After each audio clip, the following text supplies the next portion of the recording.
escaping with ET.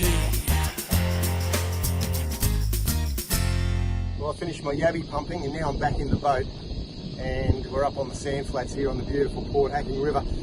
At the moment it's all peace and quiet because not many boats know this little path into the back channel here and can get up on the flats at the right time. So we're basically in a foot of water. We've got the motor tilted right up, the big Evinrude 200, and anchored up the front. So everything's going to race in this way, big 2 metre tide at the moment, so she's going to be pouring in for about 4 or 5 hours to come.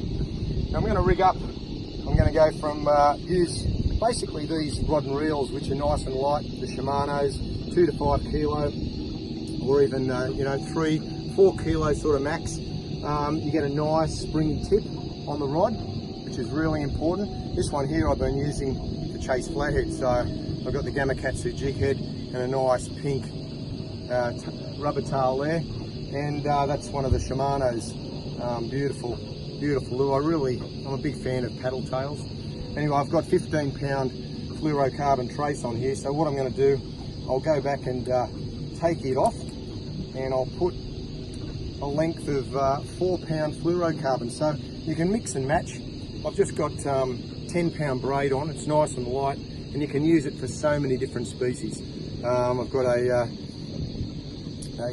nice long trace for this one for the soft plastic fishing, and I could do that around all these edges, but because I've pumped the yabbies, I'm going to have a crack at some whiting as well as brim and flathead with those beautiful yabbies. So take this off, number one, snip her off, and I'll probably still just do another knot, just a double uni knot between the two of them here.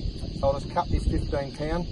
I'll keep this for later because it means I can just tie up and utilise that if I'm needing to go and do some flathead lure fishing. Okay, so you can hardly see that 4-pound fluorocarbon. It's the Osea from Shimano. Beautiful line.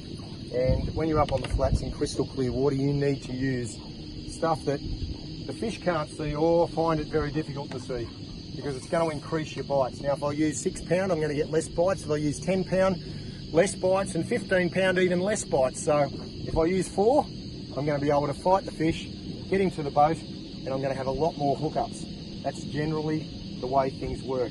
Right, I'm going to do a double uni here. Now I won't be able to show you. You'll have to look at me at some of the different knots that we've got up on Facebook and on our new YouTube channel, and because it's going to be too fine a line to see. But it's a double uni. I've crossed the 2 lines.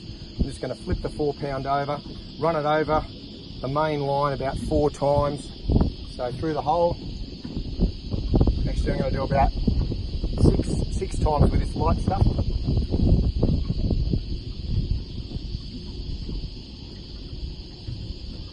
Okay, that one's done. Little knot on there, slip it over, and we've got 15-pound, and I'll do exactly the same, so a double uni knot.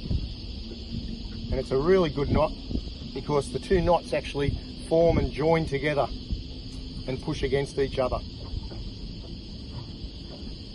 Okay, a bit of moisture, pull them up nice and tight. Don't know if we can see that there,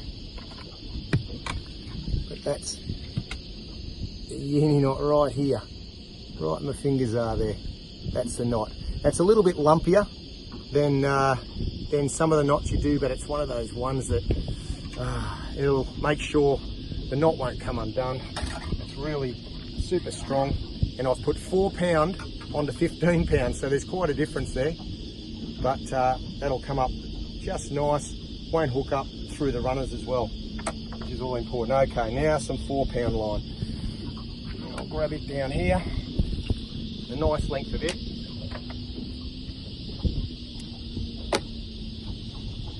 Alright, beautiful length of it.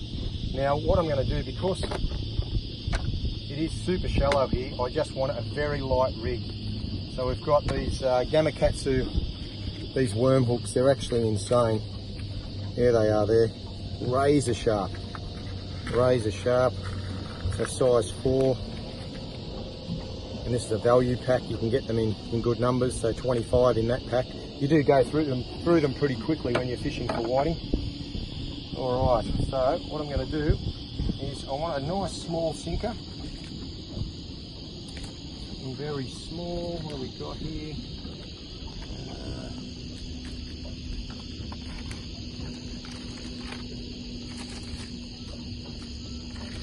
Looky. All right, we're going to use this bean sinker.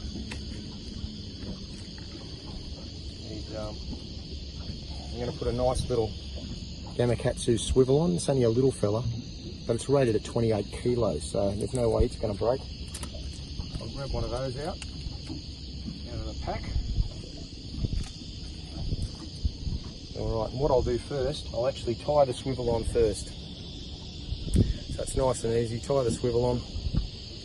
And what that does, that just allows me then cut the line, go back, put the sinker on, tie the swivel on again.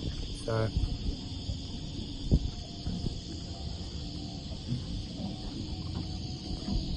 up nice and tight. There we go.